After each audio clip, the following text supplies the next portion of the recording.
Why has the Mercedes dealership model failed? Now, this is a topic that I was discussing with my friend Eric last week, and it's a topic I'm pretty excited to make a video about.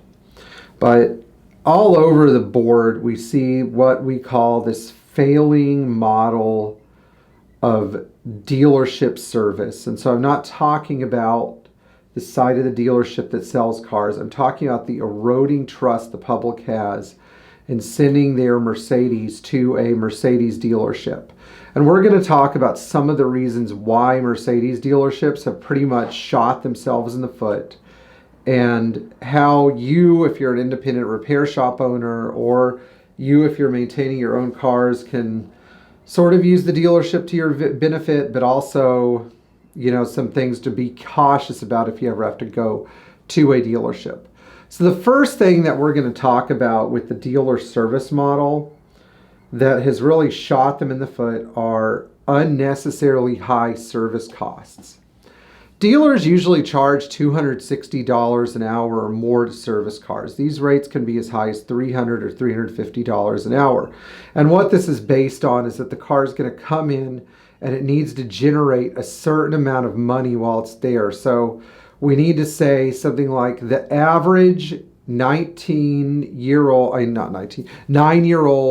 E350 that comes into this dealership needs to generate a repair bill of about $10,000 so that our dealership can stay solvent, and we need to service X number of these, over a certain period of days or weeks. Now, the way this sort of looks to the customer is, if you go to the dealership, whether your car really needs it or not, your car is going to get an estimate that was cobbled together. There won't really be anybody that you can talk to unless you really push hard to try to find somebody to talk to. And again, this isn't every dealership. I mean, I know that like the dealerships up in Jacksonville, for example, are run incredibly well. But if you go to certain other Mercedes dealerships, I'm not going to name any names, there are these weird policies, and usually there are these dealerships that were open within the last 10 years, and there are a lot of those. There are these weird policies where they just want the customer to approve all this work that their car may not actually need. So coming up with work that's imaginary work, and then, hoping the customer sort of falls for it and bites, is a sales strategy, but it doesn't necessarily reflect what the dealership is there to do, which is actually fix your broken car and communicate with you with transparency and clarity, and not do more work than what's actually needed. So the next problem with dealerships, I think, where they've eroded the public's trust, is this notion that if you bring your car to a Mercedes dealership and the car is like a 10-year-old car or older, you have a 15-year-old Mercedes or 20-year-old Mercedes, a lot of dealerships will turn their nose up at it and say, we don't work on those. So they actually say that if a car has passed a certain age limit, no matter who the owner is or how well maintained the car is, they won't service it. So they're refusing to do what? Real work. Because a 10-year-old car is going to need real repairs. It's not just going to need a warranty repair or something like that. It's going to need real repairs. And so I think that one of the problems that a lot of dealerships were seeing with cars that were more than 10 years old is that they don't have staff on hand to diagnose actual problems with the cars.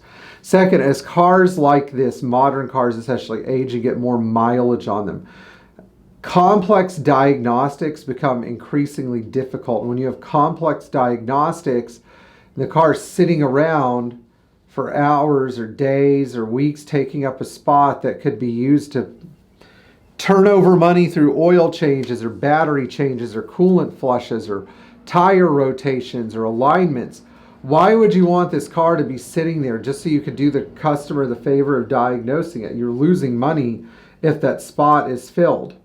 The way that this sort of time limit or time bracket, though, has backfired, though, is that people now see these Mercedes dealerships that impose a rolling 10-year limit as really just there to pick the low-hanging fruit. Now, you could also say that increased competition from the independent sector has perpetuated this, but the independent sector is really not necessarily an easy place to be, and I think that Mercedes dealerships think that they don't have to compete with independent shops. I don't know if there's some kind of analysis that supports this, but it's a tough one, because independent repair shops, I think, do make a lot of money that dealerships leave on the table, but dealerships also don't really want to make money the hard way in their service departments. They want to make money the easy way. Now, a third reason that the public trust in dealerships has really gone downhill is because there are a number of dealerships out there, and I'm not saying it's every dealership, but there are a number of dealerships where people will pay thousands of dollars for a repair, and either their car's not necessarily treated very well while it's in service at the dealership, or the repair doesn't get executed properly and the dealership won't take responsibility for executing it correctly. So this goes back to the example of your car sitting in a holding lot with 1,000 other cars in the hot Florida sun, or Texas sun, which is even worse, or Arizona sun, which is even worse. It also goes back to your car being rushed through service, and there not even being an estimate sent to the customer if an additional item is found while the car is being repaired. So this is a very problematic thing, because it means that they'll take the car apart to diagnose it or try to do some exploratory diagnostic work, because there's nobody in hand who actually is familiar with the in-depth diagnosis of some of the more complicated systems in the car. And then that car ends up being completely taken apart. There's no estimate. The car is sort of just stuck in limbo, and they push the car outside, maybe the sunroof or headliner out of it, which is a story for another day. Now, there are a lot of Mercedes technicians that try to do their best work, but often at a dealership, the ratio is something like 5 great technicians to like 20 or 30 that are just there doing a job. And if they can't figure it out, they're just going to walk away and go to the next job that they can figure out, because of the flat rate model. Typically, dealerships have very few, if any, really qualified diagnosticians, and who can blame them, because the technology changes every 5 years and it's very hard to keep up with. As soon as you familiarize yourself with the diagnostics surrounding one type of control module, then the next one comes out, supersedes it, and comes up, generates a whole other set of problems. Now, this is a big problem as well with car dealerships in general, and one of the reasons why people don't trust them, because they don't always get good repairs. You take your Ford truck to a Ford dealership and the transmission fails within warranty. You get a new transmission that fails 20,000 miles later, either because the technician made a mistake putting it in, or because Ford made a mistake building the vehicle. This is unfortunately a sign of the times, and it speaks to how people see their job in the present and how people feel about their jobs in the present. Most people are frustrated with their jobs because they don't really pay enough, or the cost of living is too high and they have to work extremely hard. And at the end of the day, you might put in 10 hours but only get paid for 5.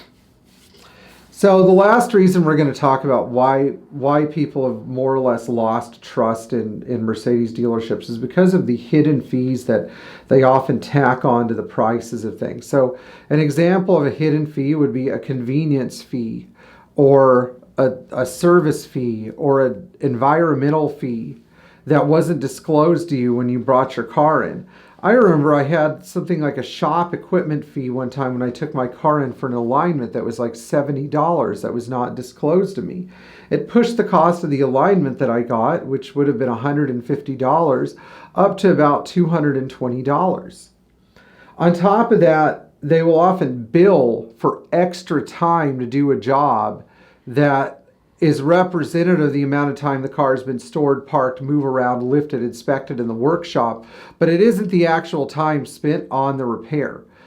This time, though, had to be incorporated somewhere. So initially it was incorporated into the hourly rate, but then they just started billing for the amount of time that the car was sort of kind of in for a repair while the technician went to go open workshop information systems and look it up, and a service writer typed up the estimate. Like, all this stuff is getting added into the hourly rate, and the customer only finds out when they pick up the car. So a 1-hour job ends up becoming a 3-hour job on paper. And this is really a deal breaker if you're somebody who is just trying to keep their car maintained and you don't have a bunch of money to throw around. Anyway, let me know in the comments if you think that the Mercedes dealership model is unsustainable.